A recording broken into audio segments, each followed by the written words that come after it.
प्राप्ति का कलिकाल में सर्वोत्कृष्ट साधन क्या है? ठाकुर जी को प्राप्त करने का कलयुग में सबसे श्रेष्ठ साधन क्या है? तब श्री सूत जी महाराज कहते हैं, श्रीमद् भागवती वार्ता, भागवत की कथा। आप चाहे हम खुद अनुष्ठान करते हैं, खुद यज्ञ करते हैं, खुद सब कुछ करते हैं, पर सबकी एक अवधि है, उतना ही करते हैं, पर बाकी के समय केवल और केवल कथा में ही रहते हैं। श्रीमद् भागवत की कथा सुनिए और उसको पालन करने लग जाइए, इसी से ही ठाकुर जी मिल जाएंगे। तत्श्रवण प्रपठन विचारण परो भक्त्या विमुच्येन नर। भागवत जी का आश्रय ले लीजिए, कथा से ही ठाकुर जी मिल जाएंगे। एक काशी में ब्राह्मण थे, बचपन से ही उनको भागवत जी पढ़ने का शौक लग गया। बताओ, ऐसे शौक लगे तो कितना अच्छा। वही भागवत जी हैं, लेकिन एक आश्चर्य की बात है, हर बार भागवत जी का अध्ययन करने में आपको नई लगेंगे। ये भागवत जी का आधुनिकता है। जितनी बार आप सुनोगे, जितनी बार आप पढ़ोगे, जितनी बार आप अध्ययन करोगे, उतनी बार भागवत जी नवीन हो जाती हैं। पुरा अपि नवम इति पुराणम, इसीलिए पुराण है। और पुराण भी नहीं है, महापुराण है। तो काशी में एक विद्वान रहते थे, बचपन से उनको भागवत जी पढ़ने का शौक लग गया। अब तो ऐसा शौक लगा, उठते बैठते चलते फिरते बस उनको यही लगता मैं कहीं एक आसन लगा के बैठ जाऊं, भागवत जी पढ़ूं। परिवार के बच्चों के साथ खेलने भी जाते तो बच्चे खेलते, वो बैठ के अपने भागवत जी पढ़ते रहते। सब लोग गंगा स्नान के लिए जाते, वो गंगा स्नान करके तुरंत भागवत जी पढ़ने लगते। सब ब्याह में गए, वो पीछे बैठ के भागवत जी पढ़ते रहते। इतना भागवत जी के प्रति आदी हो गए कि कोई और कामकाज उनको भाता नहीं था। घर वालों ने कहा ब्याह करा दो इसका, अपने आप बुद्धि ठिकाने आ जाएगी। कोई काम नहीं करता, धंधा नहीं करता, पूरे दिन ये किताब सी पढ़ता रहता है। किताब नहीं है, साक्षात कृष्ण है भागवत जी। घर वालों ने विवाह करा दिया। विवाह के बाद भी वही बात है ना, ठाकुर जी जिसको पकड़ लें वो कैसे भी नहीं बदलेगा। विवाह के बाद भी भागवत जी को नहीं छोड़ा। रात्रि में नींद खुल जाती है तो उठ के हाथ मुंह धो के आचमन करके भागवत जी पढ़ने लगते हैं। सुबह उठते हैं तो भागवत जी पढ़ते मिलते हैं, दोपहर में तो भागवत जी। पत्नी भी कुछ दिन तो सहती रही, उसको भी लगा ये कुछ करते धरते नहीं। एक दिन पतिदेव से कहा, गृहस्थ आश्रम में आ गए हैं, थोड़ा कुछ कार्य धंधा भी किया कीजिए। देवी हम आपसे एक सत्य बात कहें। बोले क्या? हम और सब कामों में नालायक हैं, नहीं कर पाएंगे। आप देख लो, कुछ आपको भाई तो कर लो घर चलाने के लिए, हमसे नहीं होगा। आजकल की कन्या होती तो छोड़ के चली गई होती, पर पुराने भारत के बोले अब क्या करें, हम ही कुछ करते हैं। तो वो घर घर जाती, भोजन बनाती और उससे जो वेतन मिलता उससे घर चलता था। पतिदेव कुछ नहीं करते। चलने लगा घर, 2-3 बालक भी हो गए, लेकिन भागवत जी के प्रति मोह घटा नहीं।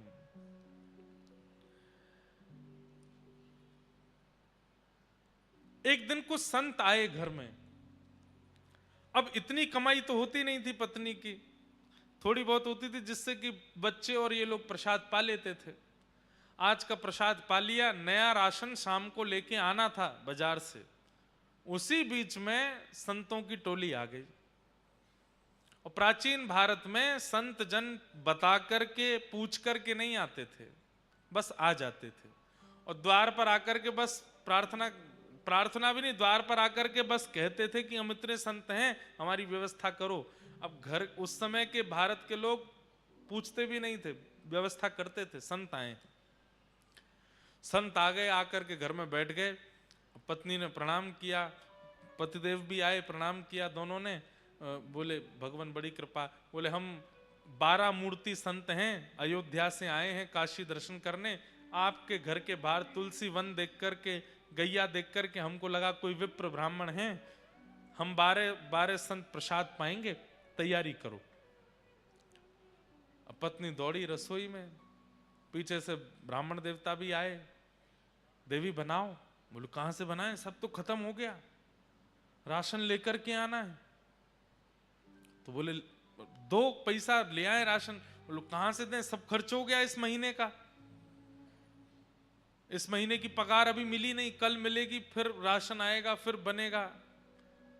पत्नी तो व्याकुल हो गई, मैं हमेशा संभाल लेती हूं, इस बार आप संभाल लीजिए कुछ। अब पतिदेव बोले, देवी तुम तो जानती हो हम तो कुछ करते धरते नहीं, हम पे तो 1 रुपया भी नहीं है, हम कैसे संभालें? कुछ तो कीजिए। कहीं से भी संत जन बैठे हैं, इधर जामे उधर जामे सब, लेकिन कोई व्यवस्था नहीं बनी। बहुत देर हो गई तो संत समझ गए कि यहां कोई व्यवस्था नहीं है, संकोच में ये हमसे बोल नहीं रहे हैं। संत जन अपने आसन लेके उठ गए, बोले बिटिया फिर कभी आएंगे, आज के लिए जय सिया राम कह करके चले गए। लेकिन आज इतने वर्ष बाद आज उसको बड़ी ग्लानि हुई और अपने पति से लड़ने लगी। आज आप भी अगर कुछ काम धंधा कर रहे होते तो घर की इतनी बुरी स्थिति नहीं होती। मैं घर घर जाती हूं, रोटी बनाती हूं, पगार मिलती, घर चलाती हूं, बच्चों को पढ़ाती हूं। अगर आप भी कुछ कर रहे होते तो कम से कम इतनी व्यवस्था तो होती कि कभी संत महापुरुष आ जाएं तो प्रसाद पवा दें। बस पूरे दिन भागवत जी भागवत जी भागवत जी। अरे बचपन से अब तक आप इतना भागवत जी का अध्ययन करते आए हैं, क्या दिया भागवत जी ने हमको? कुछ भी तो नहीं। आप कहते हैं इनको किताब मत बोलो, पुराण मत बोलो, ग्रंथ मत बोलो, कृष्ण है, कृष्ण है तो देते क्यों नहीं कुछ भी?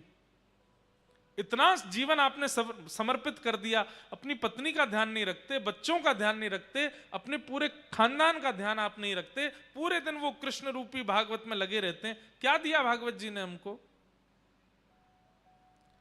जिस घर से संतों को भूखा जाना पड़ता हो, ऐसे घर में भागवत जी को मैं कृष्ण नहीं मानती। देवी ऐसा मत बोलो, तुम अभी जानती नहीं, वो साक्षात श्री कृष्ण है। मैं जब अध्ययन करता हूं मुझे नृत्य करते हुए, बोलते हुए श्री कृष्ण दिखाई देते हैं। तो ऐसा है, फिर आज एक काम कीजिए। बोले क्या? अपनी उठाइए भागवत जी और चले जाइए, घर में संभाल लूंगी, बच्चों को मैं संभाल लूंगी, सर्वस्व आपकी भागवत जी हैं। जिन भागवत जी के कारण हमारे पति की स्थिति ऐसी, संतों को भूखा जाना पड़े, मैं उनको अब घर में नहीं रखने दूंगी। इतनी बड़ी बात हो गई। पत्नी के इतना बोलने पर पतिदेव बोले, दुनिया कृष्ण को घर में बुलाती है, तुम घर से निकाल रही हो। देवी इससे ज्यादा अब मैं सुन नहीं सकता, अब तुम रहो अपने बच्चों के साथ प्रेम से, मैं चलता हूं। अपनी पोथी उठाई और रोते बिलखते, ब्राह्मण देवता मेरे कृष्ण हैं, मेरे ठाकुर जी हैं, हृदय से लगा करके निकल गए। गंगा के तट पे जाके बहुत रोए, बोले मुझे कुछ भी बोल देती, मेरे को मार भी दे, पीट भी दे, मैं सह लूंगा। हे ठाकुर जी, हे भागवत जी, आपके लिए क्यों कहा? मुझसे ये सहन नहीं होता।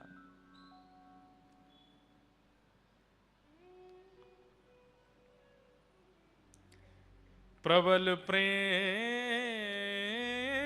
के पाले पढ़कर हरि को नियम बदलते देखा, अपना मान टले टल जाए, पर भक्त का मान न टलते देखा। जब रोने लगे वो ब्राह्मण देवता, भागवत जी को हृदय से लगा के, ठाकुर जी से सहन नहीं हुआ।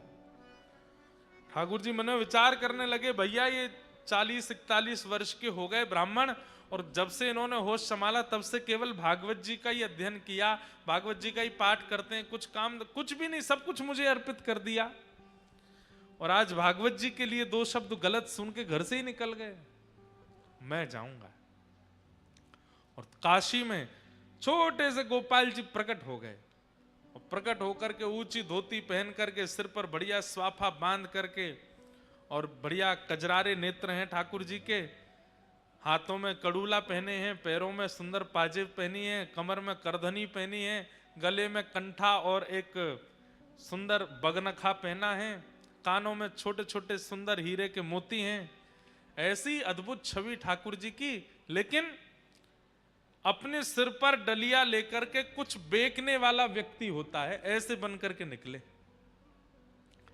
लेकिन सब इनको देख करके आश्चर्यचकित हो रहे हैं। क्यों? बोले भैया रोड पर कुछ सामग्री देने वाले व्यक्ति के रूप में इतना आकर्षण, वस्त्रों में इतना आकर्षण, चाल ढाल में इतना आकर्षण, ये तो बिल्कुल ललित गति, टेढ़ी मेढ़ी सी चाल, और ऐसे सुंदर सिर पर डलिया लेकर के और बढ़िया स्वाफा सिर पर बांध के, एक स्वाफा कंधा पर डाल के पसीना पहुंचते भय और चल रहे हैं। जो देखे वही इन पर लुभा जाए। पहुंच गए ब्राह्मण के घर पर, दरवाजा खटखटाया। पत्नी ने जैसे ही द्वार खोल करके देखा, छोटे से गोपाल जी, गदमदरा से हाथ, गदमदरा से पाम, नेक्सो सो पेट निकरो भयो है, गले में सुंदर हार पहने हैं, हाथों में सुंदर मणि के सुंदर कड़ूला पहने हैं, सब चमक रहे हैं। देख करके वो भी आश्चर्यचकित, इतना प्यारा बालक, इतना सुंदर श्रृंगार करके ऐसे घूम रहा है। कहो बालक, तुम्हारी माता जी कहाँ है, कहां से आए हो, और इतने से तुम हो और इतनी बड़ी डलिया भारी सिर पर लेके कहां घूम रहे हो, क्या चाहिए?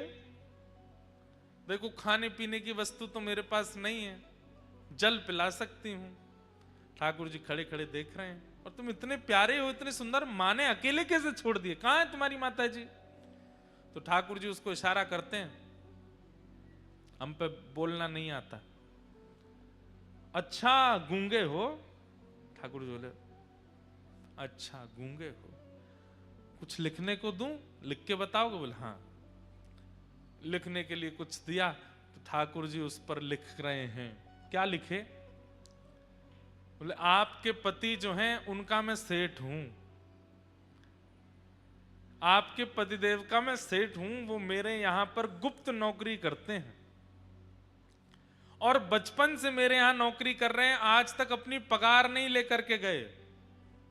आज मुझे कैसे भी करके पता चला कि उनको धन की बड़ी आवश्यकता है, तो 12 वर्ष की आयु से लेकर के 41 वर्ष की आयु तक उन्होंने जितना भी मेरे यहां कार्य किया, उसकी जो पगार होनी चाहिए वो सब लेकर के आया हूं, आपके द्वार पर रख करके जा रहा हूं, उनको दे दीजिएगा। ऐसा कह करके लिख करके उसको पकड़ा दिया। अब वो पढ़ने लगी, पढ़ते पढ़ते पढ़ते अंत में सोच भी रही है, इतने छोटे से सेठ जी हमारे पतिदेव के। जैसे देखा तो डलिया रखी है, ठाकुर जी तो अंतर ध्यान हो गए वहां से। डलिया के ऊपर से जैसे ही वस्त्र हटाया, ऐसी ऐसी मणियां रत्न आभूषणों से जड़ित, और इतने सुंदर सुंदर उसमें स्वर्ण के आभूषण, मणियां, हीरे जवाहरात सब चमक रहे हैं। अरे काशी के नरेश के पास भी इतनी संपत्ति नहीं होगी जितनी संपत्ति और बहुमूल्य मणियों को देख करके वो बालक है। पत्नी की तो आंखें खुली रह गई, बोले कि पतिदेव इतनी बड़ी नौकरी करते थे, आज तक नहीं बताया।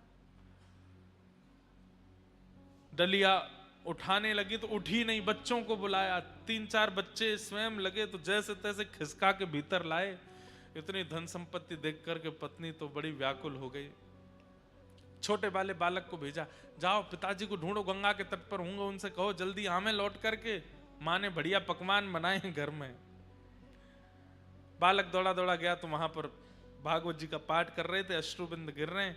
पिताजी जल्दी घर आइए, मैया ने बहुत सुंदर पकवान बनाए हैं आपके लिए, वो प्रतीक्षा कर रही हैं, आप पाएंगे तभी पाएंगे, जल्दी आ जाइए। ब्राह्मण देवता सोचने लगे, लड़ने के बाद पकवान कौन बनाता है घर में? हमको घर से निकाल दिया, इतना सब कुछ बड़ा बुरा बोल दिया, और सुबह संतों को पवाने के लिए एक फूटी कौड़ी नहीं थी, अब पकवान बनाए हैं। चलो, भागवत जी का पाठ पूर्ण करके हृदय से लगा के गए। लौट करके घर जैसे ही आए, द्वार खटखटाया। इतने में तो पत्नी उसमें से कुछ स्वर्ण लेकर के बढ़िया साड़ी आड़ी खरीद के बढ़िया सुंदर तैयारियां करके आ चुकी घर पर, पूरा घर सजा दिया। जैसे ही द्वार खुला, अपनी पत्नी को इतने सुंदर भेष में देख करके ब्राह्मण देवता, अच्छा गलती से आ गया हूँ, कोई और घर है, शायद आगे वाला होगा। पत्नी बोली, अरे यही मैं ही हूं, कहां जा रहे हैं? देवी तुम हो? इतनी गोरी पहले तो नहीं लगी थी, इतना बढ़िया वस्त्र पहले तो नहीं पहना, कहां से आया? बच्चे आए निकल करके, वो भी बढ़िया सुंदर सुंदर धोती कुर्ता पहन के, तो बच्चों को देख के बोले, ये कहां से लाए हो? मैं तो आज इतने वर्ष हो गए, एक एक दो कुर्ताओं में पूरा जीवन निकाल दिया, कैसे आया भाई, ये कौन करके गया ये सब? पत्नी बोली ज्यादा होशियार मत बनिए, सारी पोल पट्टी खुल गई है आपकी। बोले क्या पोल पट्टी? बोले आपकी नौकरी वोकरी के बारे में सब पता चल गया हमको। पतिदेव बोले कौन सी नौकरी, हम कुछ नहीं करते। अच्छा आओ भीतर आओ। भीतर ले जाकर के डलिया रखी थी कमरे में, खोल के दिखाया, देखिए रत्नों की चमकाहट देख करके बोले देवी कहां से चोरी करके लाई हो? बोले चोरी नहीं करके लाई हूं, आपका मालिक आया था, गूंगा मालिक। और एक बात बताइए, इतना छोटा, हमारे बच्चों से भी छोटा था वो, उसको मालिक, लेकिन क्या सुंदर उसका वर्ण, आहा क्या कड़ूला पहने थे, सिर पर क्या सुंदर पाग बंधी थी, उस पर मोती के हार, गले में कंठा, कौंधनी, पैरों में पाजेब, थोड़े थोड़े नील वर्ण के सा अंग। अब ये पत्नी बोलती जाए और पत्नी, ठाकुर जी का चिंतन पतिदेव के चित्त में आ रहा है कि निश्चित ठाकुर जी आए। देवी तुम्हें कैसे पता? उन्होंने बताया। बोले को लिख के दे के गए हैं। जब बोले मुझे दिखाओ कहां लिखा है, पर्चा दिया तो पत्र देखा, उसमें जितनी लिपियां थीं वो लिपियां देखते देखते वो आपस में मिलने लगी, और मिलते मिलते मिलते मिलते वो समस्त लिपियां एक आकृति बनाती हैं, और उस आकृति में नन्हे से गोपाल जी सिर पर डलिया रखे ऐसे खड़े हैं, वो एक आकृति प्रकट हो जाती। नेत्र सजल हो गए, बेहोश हो गए ब्राह्मण देवता, होश में आए तो रोने लगे। देवी वो कहां गए, कहां चले गए, मुझे बताओ ना। अरे सेठ जी हैं, तुम्हें तो पता होगी कहां है। अरे वो सेठ मेरे नहीं है, पूरे विश्व के सेठ हैं, साक्षात ठाकुर जी आए थे। और ये जो बात कहकर के गए ना कि मैंने जीवन भर उनके यहां नौकरी की है, ये भागवत जी ही, मैं अकिंचन भाव से भागवत जी का जो पाठ करता था उसी का वो पूर्ण जो भी मैंने किया है उसका वो सब वेतन देने के लिए आए थे। श्रीमद् भागवत जी को तुम कृष्ण नहीं मानती, वो भागवत जी कृष्ण स्वरूप ही आए थे और ये सब दे करके गए। श्रीमद् भागवत ग्रंथ नहीं है, पोथी नहीं है बंधु, आज आ गए हैं, प्रयास कीजिएगा, अपना आसन संग लेकर के आइए, जिस स्थान पर बैठे हैं नित्य उसी स्थान पर बैठिए, एक एक शब्द ध्यान से सुनिए, और सुनने के बाद अपने जीवन में उतारना प्रारंभ कर दीजिए। एक क्षण की भी कथा छूटे ना। आप अनुभव करेंगे 8वें दिन से ही स्वप्न में, अनुभव में, किसी कृपा से ठाकुर जी की अनुभूति होने लग जाएगी। भागवत जी की ऐसी कृपा है। श्रीमद् भागवत साक्षात कृष्ण की प्राप्ति कराती है। 5 वर्ष की भागवत जी की सेवा का फल हमको मिला, श्री गिरधर लाल जी। 5 वर्ष की सेवा होते ही गिरधर लाल जी मिल गए। 5 साल